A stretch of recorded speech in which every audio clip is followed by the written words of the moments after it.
Un simple clic et une photo est prise. Pour Zhuyi, ce geste se répète jour après jour depuis plus de 6 ans. Il pense qu'une image est plus parlante que les mots lorsqu'il s'agit d'enregistrer la qualité de l'air à Beijing. Et lorsque ces quelques 2200 images sont assemblées, la situation est décrite de manière vivante. Le contrôle de la pollution atmosphérique a eu des effets. Et la tendance observée ces 6 dernières années indique que les choses se sont améliorées.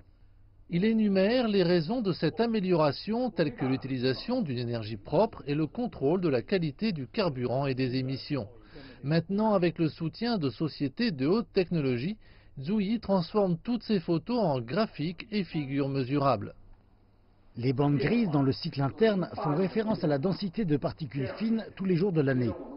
Si on compare ceux de 2013 et de 2018, on constate d'énormes différences et changements. Sa découverte correspond d'ailleurs aux derniers chiffres officiels. En 2013, la densité moyenne de particules fines à Beijing était de 89,5 microgrammes par mètre cube, alors qu'en 2018, elle est tombée à près de 50. Des changements se produisent. Zhuyi a déclaré que les changements avaient affecté non seulement la qualité atmosphérique, mais également de nombreuses personnes vivant dans cette ville et au-delà, partageant la même volonté d'améliorer l'environnement. Une campagne intitulée « Protection de l'environnement au bout des doigts » a été mise en place en mai dernier dans le prolongement des efforts de Zhuyi. Jusqu'à présent, plus de 57 000 photos ont été soumises par 215 villes chinoises. Les images sont principalement des indications de la pollution de l'air et de l'eau. Plus de 3 400 d'entre elles ont été validées et traitées par les gouvernements locaux. Les mégadonnées, les images et la participation de gens comme Zhuyi rendront le contrôle public plus précis et plus puissant.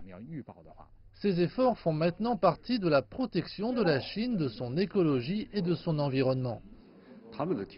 Ce qu'ils fournissent, tels que des données, des photos, des faits et des évaluations, éclairent le public et donnent des références importantes aux chercheurs et aux décisions gouvernementales.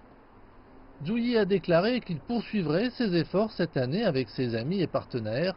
La voie vers un monde sain n'est pas facile, mais il dit que les choses peuvent changer, non pas parce que quelques personnes ont fait beaucoup, mais parce que tout le monde en a fait un peu.